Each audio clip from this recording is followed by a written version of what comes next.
Hello friends, कैसे हैं? मैं हूं मुबीन खोसा और आप देख रहे हैं मेरा यूट्यूब चैनल मुबीन खोसा ऑफिशियल के नाम से। सबसे पहले थैंक यू करता हूं कि आप फिर से टाइम निकाल के मेरे यूट्यूब चैनल पे वापस और मेरी इस वीडियो को देख रहे हैं।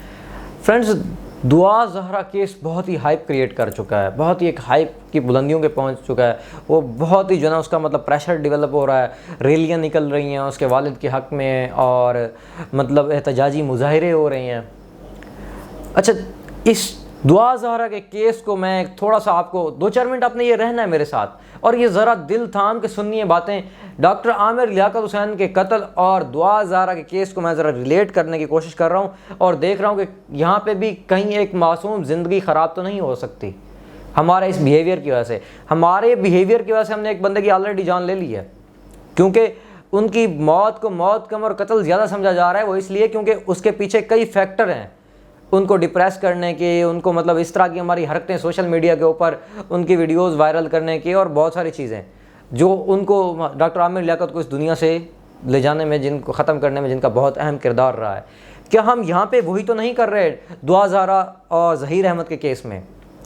मैंने सबसे पहले एक जो डॉक्टर आमिर लियाकत का स्कैंडल आया, मैं अपने दोस्त के घर गया, वहाँ पे उसका एक दोस्त आया हुआ था और उनकी जो कन्वर्सेशन चली, जब उसने डॉक्टर आमिर लियाकत की वीडियोस निकाली और दिखाई और बात की कि इस तरह की, तो मैंने सबसे पहले मुझे इतनी वो चीज़ गलत लगी और मैंने आके उसके ऊपर वीडियो बनाई और मेरे चैनल पे वीडियो पड़ी हुई है, आप देख सकते हैं। उसका थंबनेल होगा कि डॉक्टर आमिर लियाकत हुसैन का एक और स्कैंडल सामने आ गया, अब आपको क्या करना चाहिए। जिसमें सबसे पहले मैंने ये आवाज़, जब सारे यूट्यूबर और ये सारे बाकी लोग सोशल मीडिया और ये जितने लोग चस्के ले रहे थे, जब मज़े ले रहे थे ना डॉक्टर आमिर लियाकत की वाइफ से, वो दानिया शाह के ऊपर से इस तरह के अजीबो गरीब सवाल करके, यार ये सहाफ़त बनती नहीं है। सहाफ़त का मतलब क्या होता है? हक़ की आवाज़ बुलंद करना। आज सोशल मीडिया के थ्रू हम हर बंदे के हाथ में मोबाइल और कैमरा या माइक लग चुका है और उसने चैनल क्रिएट कर लिया है और उसका जो दिल चाहता है वो उसके ऊपर सवाल पूछ के लगा देता है। जितने बड़े सहाफ़ी थे और जितने बड़े तकरीबन सोशल मीडिया के जितने लोग थे, जितने यूट्यूबर थे, जब ये किरदार कशी कर रहे थे डॉक्टर आमिर लियाकत खान की, जब वो जिंदा थे, मैंने उनके हक़ में वीडियो बनाई। क्यों बनाई? इसलिए नहीं कि डॉक्टर आमिर लियाकत को मैं मिला हूँ या मैं उनको जानता हूँ या मेरे वो पर्सनल थे, नहीं, इसलिए बनाई क्योंकि हम ह्यूमन साइकोलॉजी जो कहती थी कि वो हम बहुत गलत कर रहे थे और एथिकली, मॉरली, इखलाकी, समाजी, सियासी, हर तरीके से वो हमारी चीज़ गलत थी। हमारा दीन में यह सिखाता है कि हमारे पास किसी का कोई ऐब आता है उसको हम दबा दें, उसको ख़त्म कर दें। हम उसको वायरल करी जा रहे थे, हम उसको मजीद उसकी रेटिंग बढ़ाई जा रहे थे, हम कंटेंट, वो कहते हैं क्रिएटर आर चेंज मेकर, हम उसके गलत इस्तेमाल करी जा रहे थे।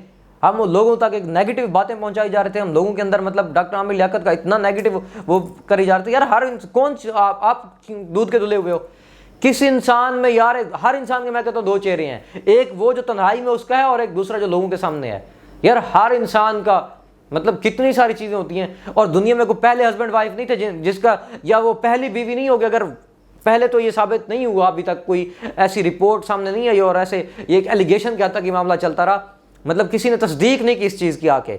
लेकिन कोई पहला, दुनिया में कितने नशाई हैं यार हमारे इर्द गिर्द मौजूद होते हैं, सबकी बीवियाँ उनसे डिवोर्स ले रही हैं, सबकी बीवियाँ उनकी बेडरूम की वीडियोस जारी कर देती हैं। ये बहुत गलत किया था उन्होंने और उन एंकर ने जो बार बार उनके इंटरव्यू लेने जा रहे थे और जो बार बार पता नहीं घटिया तरह के सवालात उनसे कर रहे थे, जाके उसकी बीवी से डॉक्टर आमिर लियाकत की मतलब किरदार के ऊपर सवालात, उंगलियां उठाने के लिए, वो सिर्फ रेटिंग लेने के लिए, हम चंद रेटिंग लेने के लिए, और हमने इस रेटिंग लेने के लिए हमने उसका कत्ल किया। आपने और मैंने मिलके, जिन लोगों ने इस तरह के सवाल किए, जिन लोगों ने इस तरह के कमेंट किए, जिन लोगों ने इस तरह की वीडियो को शेयर किया, वायरल किया, अपने पास रखा, हमने डॉक्टर आमिर लियाकत का कत्ल किया। और सेम इसी तरह से दुआ ज़हरा के केस के ऊपर सबसे पहले जब सारा मीडिया जो है ना दुआ ज़हरा के वालिद के हक़ में खड़ा हुआ है, मैंने दुआ ज़हरा के वालिद के अगेंस्ट वीडियो बनाई है। और वो वीडियो नहीं बनाई, आप जाके उसको देखें, उसके अंदर आपको हक़ाइक़ दिखाए मैंने। दुआ ज़हरा के वालिद का मौक़िफ़ ये था कि मेरी बेटी को अगवा किया गया है और मैंने उसमें साबित किया कि आप देखें उस वीडियो के अंदर कि उनको अगवा नहीं किया गया, उसकी बेटी को। सबसे पहले मैंने दुआ ज़हरा के जो है ना वो हक़ में वीडियो बनाई है कि वो अपनी मर्ज़ी से, इस्लाम जब राइट देता है कि एक बालिग जब हो जाए वो अपनी मर्ज़ी से शादी कर सकती है। क्यों? कितने सारे मैंने उसके अंदर फैक्ट्स बताए कि दुआ ज़हरा अपनी विल से चल के आई, वहाँ पे अगवा नहीं हुआ, गाड़ी नहीं जा सकती थी, उनका गेम के साथ बातचीत चल रही थी, उनकी मोहब्बत की सारी वो मैंने डिस्क्लोज़ की आपके साथ। जब सारा मीडिया दुआ ज़हरा के वालिद की इस बात को सपोर्ट कर रहा है कि अगवा अगवा अगवा, वहाँ पे मैंने उन्हीं की बातों, उन्हीं के घर और उन्हीं की सारी उन चीज़ों से मैंने आपको बताया कि नहीं, वो अगवा नहीं, अपनी विल से चल के आई है और उसने अपनी मर्जी से आके निकाह कर लिया है और निकाह किया है। निकाह, बार बार मैं लफ्ज़ निकाह दोहरा रहा हूँ, उनका निकाह हुआ है। अब दूसरी चीज़, अब उसके बाद निकाह के बाद, अब वो चूंकि उस टाइम दुआ ज़हरा ने अपनी ये स्टेटमेंट भी नहीं दी थी, जिस टाइम मैंने ये बात की कि दुआ ज़हरा अपनी विल से चल के या अगवा नहीं हुआ है, उस टाइम सारा मीडिया कह रहा था दुआ ज़हरा उधर जब सिंध हाई कोर्ट जाएगी तो दूध का दूध पानी का पानी हो जाएगा और वो ज़हीर के खिलाफ बयान दे देगी और ये हो जाएगा और वो हो जाएगा। अब केस की डायमेंशन चेंज हो चुकी हैं, अब हस्बैंड वाइफ का केस बन चुका है दुआ ज़हरा वाला। क्यों? मतलब वो अगवा नहीं हुई थी, उसने इधर जब 164 के बयान दिए, मैंने उसमें आपको ये भी बताया कि वो जज होता है, उसका एक रीड मतलब जो अमला होता है उसमें एक बंदा और वो लड़की अकेले होते हैं, कोई तीसरा बंदा नहीं हो, थर्ड पार्टी नहीं होती, अपनी विल से वो बयान देती है और उसको समझाया जाता है, उसको रिलैक्स करके सारा कुछ। तो मैंने कहा अगर वो देना चाहती उस टाइम खिलाफ बयान दे सकती थी, अगर अगवा होती तो वो उस टाइम बता सकती थी। और अगवा करने वाला थर्ड पार्टी हो सकता है। अगवा किस तरह होते हैं कि हम जानते नहीं किसी को, मतलब जिनकी यार पहले रोज बातचीत होती है, सुबह दोपहर शाम होती है, जो रिश्ता लेने के लिए यहाँ से चल के कराची पहुंच गए हैं और उसके वालिद नहीं मान रहे, उनकी अगवा, उसको अगवा कहते हैं। इसको किस डायमेंशन से आप अगवा का कहते हैं? अच्छा, उसके बाद अब क्या होता है, क्योंकि एक तरीका ये होता है, आप देखें क्या कहते हैं, पुराने दौर में क्या करते थे लोग कि किसी को तंग करना तो नहीं, सियासी वडेरे होते थे, ये एक तरीका हथकंडा, ओछा हथकंडा इस्तेमाल करते थे। वो ये होता था कि किसी गरीब के ऊपर मतलब किसी से बात मनवानी हो या किसी को कोई तंग करना, मतलब कुछ भी इस तरह का अपनी मर्जी का फैसला लेना हो ना, किसी अपने हल्के के लोग से या किसी भी बंदे से जिससे अपनी मर्जी की मन चाही बात मनवानी होती थी, उसके ऊपर झूठे पर्चे दे देते थे, इतने कि वो तंग आके मतलब एक थाने से जा रहा है, दूसरे थाने में जा रहा है, तीसरे में जा रहा है, हर शहर में उसके ऊपर झूठे पर्चे दे देते थे। और वो तंग आके बंदा कहता था कि यार मेरे बस की बात नहीं, मैं रोजी रोटी के पीछे जाऊं या इनके पीछे जाऊं। तो वो क्या करता था, उसके आगे हथियार टेक देता था। अपने दुश्मन को जेर करने का सबसे ओछा और बेहतरीन हथकंडा ये होता था कि उसके ऊपर डिफरेंट कानूनी पहलू से ना उसके ऊपर इतना उसको वो करते थे, रगड़ देते थे कि वो जो है ना उसकी बात मानने के ऊपर मजबूर हो जाता था और ये कानून का जनाजा निकाला जाता था। इस तरह से कानून को इस्तेमाल करके गैर कानूनी काम किए जाते थे, इलीगल काम लीगल तरीके से करवाए जाते थे। इसको समझें आप जरा। अब यहां पे क्या हुआ, दुआ ज़हरा का वालिद बिल्कुल यही कर रहा है। आपको चंद दिनों बाद आप क्या कहते हैं, अभी बिल्कुल, क्योंकि आप सोच नहीं रहे, क्योंकि दुआ ज़हरा का मामला इतना एक हाइप के ऊपर है कि आप इसको आप सोचने समझने की बिल्कुल बर्दाश्त ही नहीं करते आप कि उस चीज़ को। उसके वालिद ने सुबह पहले दिन से एक रट लगाई मेरी बेटी के बाद। उसने ये क्यों नहीं तरदीद की अभी तक कि नहीं भाई वो रिश्ता लेने नहीं आ रहे थे? उसने ये क्यों नहीं कहा कि मेरे सामने ये नाम पहले नहीं आता? मतलब क्यों वो इस बातों की, इन बातों की उसने तस्दीक नहीं की? आईपैड लेके गई, कूड़ा रखने वाली लड़की जो नीचे जा रही हो आईपैड लेके जाती है। आईपैड वो लेके जाता है जिसने आगे सर जाना हो। आईपैड कोई मोबाइल फोन नहीं है छोटा सा कि जिसको हम पॉकेट में लेके जाएं, और लड़कियों की तो यार पॉकेट भी नहीं होती कि वो कोई पॉकेट के अंदर रख सके। मोबाइल लड़के के साथ तो चलो कैरी कर सकता है, और इस तरह की लड़की इतना बड़ा आईपैड वो क्या किस्त क्यों लेके गई नीचे? आप अकल से नहीं सोच सकते इस बात को। वो अपनी विल से चल के गई थी। पहली चीज आपको मैं ये क्लियर कर दूं। दूसरी चीज, उसने निकाह कर लिया है। अब उनको बार बार ये जो अदालतों के चक्कर में घसीटा जा रहा है। 14 साल की लड़की है। हाँ, एक चीज मैं आपको बता रहा हूं, इस्लाम में 14 साल की लड़की का निकाह हो गया है। इस्लाम के रूह से निकाह हो जाता है। रिपोर्ट आई 16 से 17 दिखाया गया, मेरे ख्याल से वो रिपोर्ट सही नहीं है। 16 से 17 साल उसकी लड़की की एज नहीं होगी। उसका वालिद ये बात सच कह रहा है। आप उसके वालिद की बात कोई सुन ले, जहाँ पे वो सच कह रहा है आपको पता चल जाता है, और जहाँ पे वो गलत कह रहा है, झूठ कह रहा है, आपको यार अल्लाह ने अकल दिया है, आपको नहीं पता चल सकता कि क्या है? इतनी सारी आपने एज गुजारी है, आपका एक्सपीरियंस है, ऑब्जर्वेशन से बंदा देख के पता चल जाता है। उसका वालिद एक चीज़ में, मैं आज आपको कह रहा हूँ, आज भी कह रहा हूँ, पहले भी कह रहा था कि उसका वालिद एक चीज़ में सच कह रहा है कि उसकी एज वाकई 14 साल होगी, 14 से 15 होगी। 17-16 साल एज नहीं है उसकी। मेडिकल रिपोर्ट ने दे दिया, ठीक है, वो एक अलग मामला है, उसको कैसे डील किया जाएगा एक अलग चीज़ है। लेकिन इस्लाम कहता है कि 14 साल भी एज है और लड़की बालिग है और निकाह उनका हो चुका है। अब उसके बाद अब इतना जो उनको बार बार, मतलब आप मौसम की शिद्दत देखें, लड़की की एज 14 साल, इतनी पुलिस खड़ी हो, इतने बार बार बयान हो रहे हो, इतनी वीडियोज़ आ रही हैं, वो लड़की भी आखिर कहीं ना कहीं देख रही होगी ना। उसके बाद इतना सारा कि वो छुपते फिर रहे हैं बेचारे, उनको इतना थ्रेट किया जा रहा है, उनको इतना हरास किया जा रहा है, सिर्फ क्या है कि बाप की मोहब्बत के नाम के ऊपर। मोहब्बत थी तो इस बाप ने खुद जिंदगी बर्बाद की है। अगर लड़की की कल को जिंदगी खराब होती है तो इसके बाप का अब हाथ है। मैं कह रहा हूं, इस चीज को लिख लीजिएगा आप। मुझे अभी बहुत सारे लोग गालियां देंगे कमेंट के नीचे लिख के, जो देखेंगे कि नहीं ये बहुत गलत बात कर रहा है, लेकिन मैं कह रहा हूं तरीका क्या होता था, असल क्या करना चाहिए था इसके वालिद को, पहले वो सुन लें।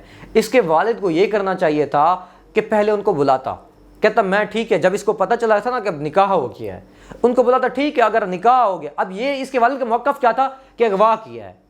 वो लड़की कह रही थी अपनी वीडियो के अंदर कि मैंने निकाह कर लिया, और कबूल है कि वीडियो भी आपने देखी, क्योंकि कोर्ट मैरिज के अंदर वो एक लड़की की वीडियो रिकॉर्ड की जाती है जब वो अपनी विल से कह रही थी कबूल है, ताकि बाद में कल वो किस निकाह खां के ऊपर या किसी के ऊपर वो ना मसला ना बने किसी के लिए। अब जब वो लड़की कह रही थी कि भाई वो कबूल है, वो वीडियो इसने देख ली थी, ये क्या करता उसको उनको बोला था कि ठीक है अगर निकाह कर लिया ना, अब इसको तब इतराज़ है ना जब इसकी बेटी अगवा की गई है। अगर इसकी बेटी ने निकाह किया इसको फिर तो इतराज़ नहीं होना चाहिए ना। ये तो यही शो कर रहा है ना अभी तक कि मुझे मेरी बेटी अगवा की गई है। अगर अगवा की गई मैं भी इसके साथ में हूँ, लेकिन अगर उसने निकाह किया और ये फिर उसके खिलाफ है अपनी बेटी के, उसके निकाह के इस्लाम के खिलाफ खड़ा है, तो फिर अब मैं कहता हूँ ये कोई गलत बात तरीके पे खड़ा है। अच्छा ये उनको बुलाता अपने पास, उनको बुलाने के बाद अपनी बेटी जब इसके घर आ जाती, जब सुला दे देता तो उनको छुपने की ज़रूरत ही नहीं थी। जब निकाह कर लेता और वो लड़का ये कह रहा था, ये उनको घर बुलाता अपने कि ठीक है मैं सुला दे, मेरी सुलह आप लोगों के साथ, आपने निकाह किया, कोई गलत काम नहीं कि इस्लाम के ऊपर किया है, आप आ जाओ। जब वो घर में आ जाते इसके पास, फिर ये अपनी बेटी से पूछता कि बेटी आपने अपनी मर्जी से किया है या आपने उस टाइम कोई गलत डिसीजन जज्बाती फैसला किया है या कुछ भी। अगर इसकी बेटी नहीं रहना चाहती थी उसके बाद, या कुछ इनके ऐसे मसले थे, ये जाता प्रॉपर तरीके से खुला का वो दायर करता, केस करता और अपनी बेटी की जान छुड़ा देता, अपनी बेटी इनके इसके पास आ जाती, बजाय ये इतना तमाशा करने के अपनी बेटी की ज़िंदगी। अगर ये इसके पास सबसे बेस्ट तरीका था, इसने नहीं किया वो, इसके बाप ने वो तरीका, ये मेहदी काज़मी साहब आपके पास सबसे बेस्ट तरीका था ये। अगर आप सुन रहे हैं आपको बहुत बुरा लग रहा होगा, लेकिन आप इस तरफ नहीं गए, आपने ये किया, आपने अगवा अगवा अगवा किया। अच्छा उस अगवा के बाद जबकि आपको अंदर से हकीकतन पता था कि मेरी बेटी निकाह कर चुकी है, लेकिन आपको ये भी पता है कि मेरी बेटी की एज कम है, मेरे साथ सारी सोसाइटी खड़ी होगी, आपने पुलिस के खिलाफ कह दिया। आपने एक वीडियो मैंने देखी आपकी जिसके आप पुलिस के खिलाफ इतनी बातें कर रहे हैं इतनी, लेकिन आपने जैसे अदालत का नाम लिया आपने कहा मैं उसका एहतराम करता हूँ। क्यों? आपको पता है कि उधर डंडा है इसलिए एहतराम करते हैं उसका, वरना आप कह रहे थे कि उस अदालत का फैसला गलत है, मैं नहीं मानता, अगवा था ये, उधर क्यों नहीं कहा आपने? आप हर वो बात करते हैं, बिल्कुल आपको ब्रीफिंग दी जाती है, आखिर कोई वकील आपको दे रहा होगा, बिल्कुल ये उसी तरह से है।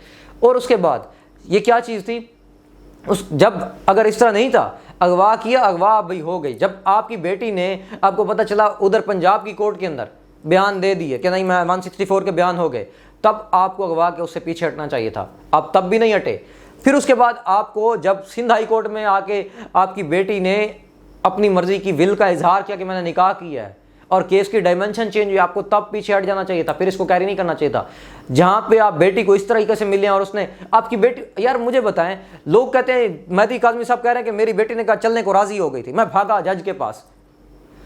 भाई बेटी बाप को क्या कहेगी? 14 साल की बेटी है जो 15 साल की, चलो अकॉर्डिंग टू उसकी रिपोर्ट, मेडिकल रिपोर्ट, 16-17 साल की बच्ची अपने बाप को क्या कहेगी कि नहीं बाबा मैं नहीं आना चाहती। अब भाई मुंह पे तो भरम रखेगी ना यार, अगर इतना भरम तो चल के जाती ही नहीं, आप चली गई है तो आप समझ लो ना यार थोड़ा, अब मुंह पे तो भरम रखेगी ना। अब कह रहे हैं नहीं नहीं ये हो गया वो हो गया। अच्छा उसके बाद कल को, अब यहाँ से मैं सबसे माजरत कर लेता हूँ अगर इस टाइम तक मेरी कोई बात किसी को बुरी लगी हो तो, अब थोड़ा सा दूसरी तरफ इसको सिक्के का दूसरा रुख दिखा रहा हूँ आपको। अब पहली चीज़ ये देखें, इस्लाम में निकाह हो गया, लड़की ने अपनी मर्जी से शादी कर ली, इस्लाम ने लड़की को सिर्फ कबूल है कहने का हक दिया है, फिर तलाक देने का हक उसके हस्बैंड को दिया है। अब जब वो मियाँ बीवी हैं, पाकिस्तान की अदालत ने डिक्लेयर भी कर दिया इस चीज़ को, और इस्लाम में तो वो ऑलरेडी थे लेकिन कानून में भी ये चीज़ साबित हो गई। अब क्या होता है, अब हम जो प्रोटेस्ट कर रहे हैं, हम जो मुजाहरे कर रहे हैं, जो एहतजाजी रैलियाँ निकाल रहे हैं, उसका क्या होता है? अब ये जो लव मैरिज होती है, सबसे ज़्यादा डिवोर्स इसमें होती है, आप रिकॉर्ड है आप उठा के देख लें। लव मैरिज के अंदर जाके खुमार होता है, जब उतरता है डिवोर्स होती है। अच्छा खुमार ना भी उतरे, क्योंकि इस लव मैरिज की मुखालफत इतनी होती है कि कोई बंदा, प्रायोरिटीज़ यही होती है कि इनको सेपरेट किया जाए, हर मकाम पे प्रायोरिटी यही रहती है, माँ बाप की भी, फैक्टर की भी, इर्द गिर्द सोसाइटी की भी ताने दे के और ये सारा कुछ करके कि मतलब जिच कर दिया जाता है, इतना जलील कर देता है बंदे को। और इसी तरह से जैसे अब उनको अदालतों में घसीट के किया जा रहा है, एक ये फैक्टर। दूसरा ये होता है कि प्रायोरिटी ये होती है कि उनको भाई, अब वो उनमें ज़्यादातर केसेस में डिवोर्स हो जाती है बाद में। अब यहाँ पे क्या होता है कि इस्लाम में लव मैरिज होगी, हम इस्लाम के खिलाफ जा रहे हैं, मुजाहरे कर रहे हैं कि नहीं भाई अब लड़की, अब ये खुमार जो है ना लड़की का महीने बाद उतर सकता है, 6 महीने बाद, 8 महीने बाद, क्योंकि उसकी एज कम है तो उसका ज़रा जल्दी उतर सकता है, क्योंकि उसने फैक्ट्स एंड फिगर्स देख के फैसला नहीं किया, उसने ऐसे ही फैसला किया था। लेकिन जैसे भी फैसला किया था, इस्लाम में जब उसने कबूल है कह दिया, अब इख्तियार उसके हस्बैंड के पास ट्रांसफ़र हो चुका है। अब वो रिवर्स गियर नहीं लगा सकती लड़की कि नहीं भाई आप जैसे भाई सुबह को मैं हाँ कबूल है मैं शादी में इसके मानती हूँ, शाम को कह नहीं मैं नहीं मानती इसको हस्बैंड, ऐसा नहीं है। अब तलाक का हक उसके हस्बैंड के पास है। अच्छा उसके बाद जब हम उसके मुजाहरे कर रहे हैं वो, अब कल को लड़की इतना तंग होके, इतनी गर्मियों में उसके ऊपर चादरें डाली जा रही है, आपने देखा उसको किस तरह कोर्ट में ले जाया गया, इधर माँ बाप रो रहे हैं, उसकी छोटी बहन उसको दिखाई जाती है कि वो परेशान है। अब क्योंकि इस लड़की को समझ नहीं है, ये लड़की कोई बहुत मैच्योर लड़की नहीं है, आखिर एज तो उसकी हर जगह पे मैटर कर रही है। इस्लाम से एक अलग चीज़, इस्लाम की तरफ जब आप देखते हैं तो वो एक अलग, लेकिन विजडम जो हमारी एज का एक मैच्योरिटी होती है, जो एक्सपीरियंस होता है, जो हमारा माइंड सेट होता है, उसमें तो वो लड़की मैच्योर नहीं है। निकाह तो उसका हो चुका है लेकिन वो अक्लन इतनी वो नहीं है, मैच्योर नहीं है। बाले को नहीं कैसे निकाह हो गया लेकिन अकल उसको इतनी नहीं है। अब वो क्या होता है जज्बात में आके, जब उसकी बहन रो रही है, जब उसका वालिद रो रहा है, जब उसकी माँ रो रही है, ये सारा कुछ देख के, और जब वो पुलिस में इतने सारे लोग देख के, मतलब बंदे के ऊपर टेंशन पड़ती है ना।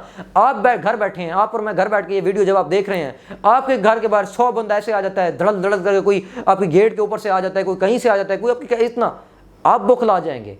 अगर वो लड़की बौखला करके अपने बयान से कल को पीछे हट जाती है तो इसका क्या मतलब हुआ, हम पाकिस्तान की अदालत में मुकदमा जीत जाएंगे लेकिन उसकी अदालत में मुकदमा हार जाएंगे, ये प्रोटेस्ट करके, ये एहतजाजी रैलियां निकाल के, ये सारा कुछ करके, क्योंकि उसके बाद ये केस की फिर डायमेंशन चेंज हो जाएंगी। केस की डायमेंशन जब फिर चेंज हो जाएंगी, आप अकल से सोचिए, आप खुद ही अपना फैसला, आपको ज़मीर आपको दे देगा कि भाई इनका निकाह हुआ है, हाँ ठीक है, उसके बाद इनकी नहीं बन सकती, आपस में इनकी सेपरेशन हो सकती है। इस्लाम ने एक बेहतर वे दिया है, औरत को साइड इख्तियार करने का हक वो भी दिया है। लेकिन अगर हम लड़की वो बयान हट करके देती है और हम कहते नहीं है इसको अगवा बनाते हैं दोबारा उसके बाद, तो ये अल्लाह ताला की, हाँ मतलब ये लड़की जब तक जहाँ भी रहेगी और इसका अगर दूसरी शादी होती है तो वो जिना होगा, उसकी शादी नहीं होगी, क्योंकि उसका निकाह इस ज़हीर नाम के लड़के के साथ बाकी रहेगा। तो ये जो प्रोटेस्ट और रैलियाँ निकालने से पहले ना थोड़ा सा चीज़ों को मतलब समझ लिया करें कि हो क्या रहा है। और हम किसी और, मतलब अगर ठीक है दुआ बयान खिलाफ दे देती है, उस ज़हीर नाम के लड़के की भी इतनी एज नहीं है, अगर उसमें बाद में उसको कोई उम्र कैद हो जाती है, बाद में उसके ऊपर काफ़ी सारे दफ़े लग जाते हैं, बाद में उसके ऊपर वो हो जाता है, तो क्या वो किसी माँ बाप का बेटा नहीं है? अगर दो लड़की अगर वहाँ से घर से चल के आई तो लड़की के आने और लड़के के लेके आने में दोनों की विल शामिल थी, बाद में सज़ा एक को मिलेगी, वो किसी की औलाद नहीं है। अगर दुआ ज़रा आपने मेहदी काज़मी साहब की औलाद है तो बाकी क्या वो ज़हीर किसी का बच्चा नहीं है? तो ज़रा इन चीज़ों को भी ब्रॉड विजन हो के, मतलब अपने उससे वो बुग़्ज़ से बाहर निकल के देखिए, एक चीज़ से बाहर निकल के देखिए। थैंक यू, बहुत बहुत शुक्रिया। अगर आपको वीडियो पसंद आई तो चैनल को सब्सक्राइब कर लें ताकि मज़ीद इस तरह की वीडियोस, और मैं जहाँ पे भी मुझे गलत लगेगा मैं उस तरह की आवाज़ उठाऊंगा, उस चीज़ खिलाफ जो चीज़ गलत चल रही होगी सोसाइटी के अंदर उसके खिलाफ मैं आवाज़ उठाऊँगा। मैंने आमिर लियाकत साहब की डेथ से पहले उनके हक में आवाज़ बुलंद की थी, क्योंकि जितना वो डिप्रेस हो चुके थे, मैंने उनकी एक वीडियो देखी थी, और वो जितना सारा कुछ, मतलब हमारा ये काम नहीं बनता। तो अगर आपने मेरी वो डॉक्टर आमिर लियाकत वाली वीडियो नहीं देखी तो जाके देख लें, आपको पता चल जाएगा कि मैंने उसके अंदर क्या कहा था। थैंक यू, बहुत बहुत शुक्रिया, अपना ख्याल रखिएगा, अल्लाह हाफ़िज़।